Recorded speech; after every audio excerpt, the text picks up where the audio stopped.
Resection of external cardiac tumor. Cardiopulmonary bypass is only required if a significant portion of the heart or major vessel must be removed with the tumor to get a margin of normal tissue around the tumor. The tumor and surrounding normal tissue are removed. Defects created in the heart, coronary arteries, or major vessels are repaired.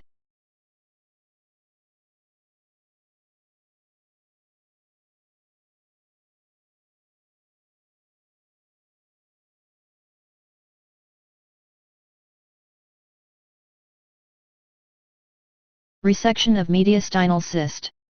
The physician makes an incision from in front of the axilla just below the nipple line.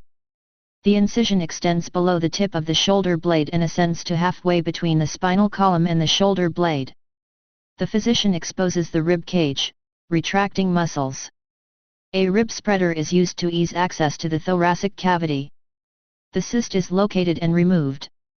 The rib spreader is removed, and the wound is closed with sutures or staples.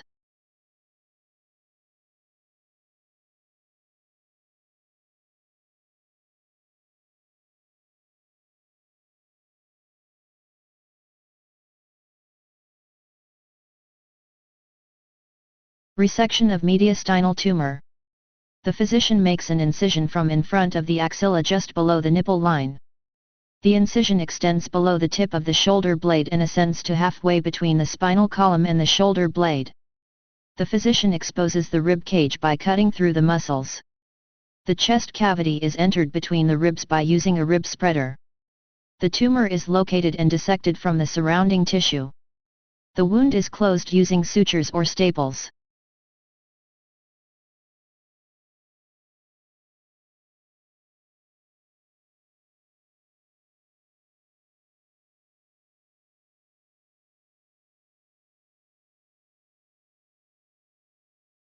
Resection of pericardial cyst or tumor. The physician gains access to the pericardium through an incision through the sternum, median sternotomy, or the chest wall, lateral thoracotomy.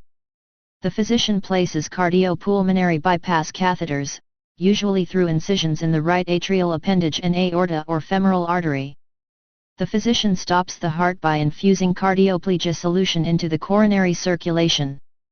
The physician cuts away the pericardial cyst or tumor while the heart is still.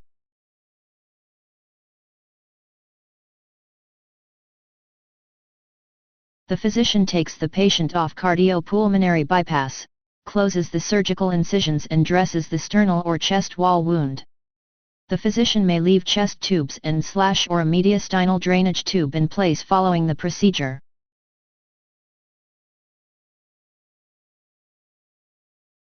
Resection or debridement of pancreas and peripancreatic tissue for acute necrotizing pancreatitis.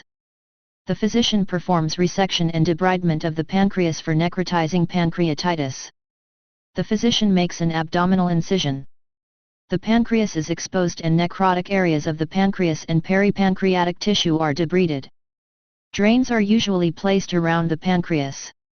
The incision is closed.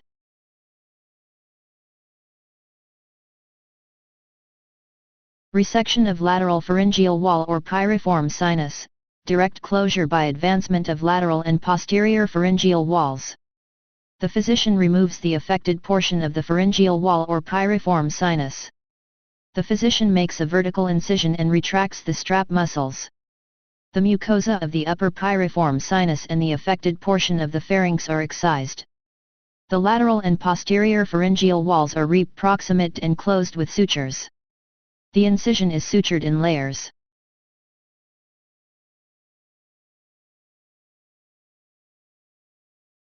Resection of pharyngeal wall requiring closure with myocutaneous or fasciocutaneous flap or free muscle, skin, or facial flap with microvascular anastomosis.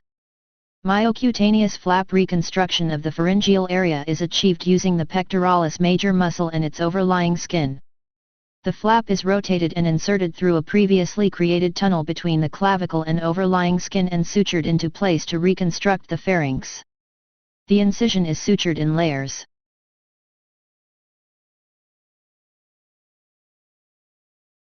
Resection, diaphragm, with simple repair, e.g., primary suture.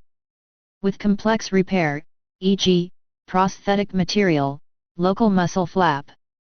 The surgeon removes all or part of the diaphragm, the large muscle separating the chest and abdominal cavities. The patient is taken to the operating room, the abdomen and/or chest are surgically opened, and the operation is performed. This code involves a simple repair using sutures.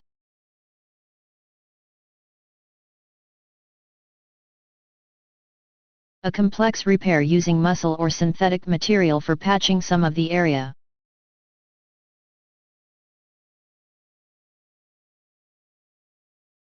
Corneal wedge resection for correction of surgically induced astigmatism. In the corneal wedge resection, a wedge is cut from the cornea and the edge is sutured. The resulting change in the corneal curvature alters the refractive properties of the cornea to correct the pre-existing refractive error. The speculum is removed. Antibiotic ointment and a pressure patch may be applied.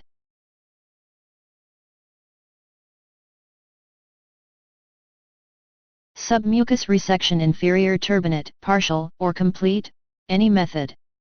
The physician removes a part of or all of the inferior turbinate bone through a submucous incision. The physician places vasoconstrictive drugs on the turbinate to shrink the blood vessels. A full-thickness incision is made over the anterior-inferior surface of the turbinate and continued deep to bone. The physician lifts the mucoperiosteum with an elevator to expose the bony turbinate.